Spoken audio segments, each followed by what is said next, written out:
இப்போ நம்ம எக்ஸாம்பிள்ஸ் பார்க்கலாம். எக்ஸாம்பிள்ஸ் எப்படி பார்க்க போறோம் அப்படின்னா, பிரசன்ட்ல எப்படி அந்த கொஸ்டின்ஸ் இருக்கும், பாஸ்ட்ல எப்படி வாட் அப்படிங்கிற கொஸ்டின் இருக்கும், ஃபியூச்சர்ல எப்படி இருக்கும்னு பார்க்க போறோம். ஃபர்ஸ்ட் பிரசன்ட்ல பார்க்கலாம். What do you do? இதில ஹெல்பிங் வெர்ப் பாருங்க. டூ அப்படிங்கிறது பிரசன்ட்ல இருக்கு. நெக்ஸ்ட் கொஸ்டின் பாருங்க. What is this? இதில இஸ் அப்படிங்கிறது தான் ஹெல்பிங் வெர்ப். ஹெல்பிங் வெர்ப் வந்து நமக்கு பிரசன்ட்ல இருக்கு. ஸோ இது வந்து பிரசன்ட்ல நம்ம எப்படி கொஸ்டின் கேட்கலாம்? What do you do? What is this? இது என்னது? அந்த மாதிரி நம்ம இப்போ நடக்கிறதுக்கு கேட்குறோம். நெக்ஸ்ட் பாஸ்ட் டென்ஸ்ல எப்படி WH கொஸ்டின்ஸ் இருக்குன்னு பார்க்கலாம். What did you eat? இதில் ஹெல்பிங் வெர்ப் டிட் அப்படிங்கிறது past. So what did you ஈட்னா நீ நீ என்ன சாப்பிட்ட? அதாவது அவங்க சாப்பிட்டு முடிச்சிட்டாங்க. ஸோ நம்ம பாஸ்ட்லேயும் வாட் அப்படிங்கிற கொஸ்டின்ஸை நம்ம யூஸ் பண்ணலாம். Next what was a problem? உனக்கு என்ன தான் ப்ராப்ளம் அப்படின்னு நம்ம கேட்குறோம். வாஸ் அப்படிங்கிறது முடிஞ்சு போயிட்டு பாஸ்ட் டென்ஸ் இது.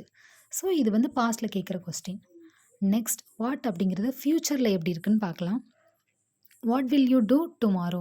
நாளைக்கு நீ என்ன பண்ண போகிற? இதில் வில் அப்படிங்கிறது ஹெல்பிங் வெர்ப். இந்த கொஸ்டின் ஃப்யூச்சரை ரெப்ரசன்ட் பண்ணி இருக்கிறதுனால இது வந்துட்டு ஃப்யூச்சரில் கேட்குற கொஸ்டின் WH யூஸ் பண்ணி. Next what are you going to learn? நம்ம சிம்பிள் ஃப்யூச்சர் டென்ஸ் ஆல்ரெடி படிச்சிருக்கோம். ஃப்யூச்சர் டென்ஸ்க்கு வில் அண்ட் கோயிங் டு இந்த ரெண்டுமே யூஸ் பண்ணுவாங்க.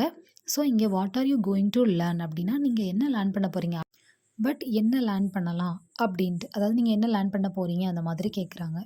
கோயிங் டுக்கும் வில்லுக்கும் என்ன டிஃப்ரென்ஸ் அப்படிங்கிறத நம்ம ஆல்ரெடி டே 10ல் லேர்ன் பண்ணியாச்சு. ஸோ இந்த மாதிரி வாட் அப்படிங்கிற கொஸ்டினை ப்ரெசன்ட், பாஸ்ட், ஃப்யூச்சர் எல்லாத்துக்குமே யூஸ் பண்ணலாம்.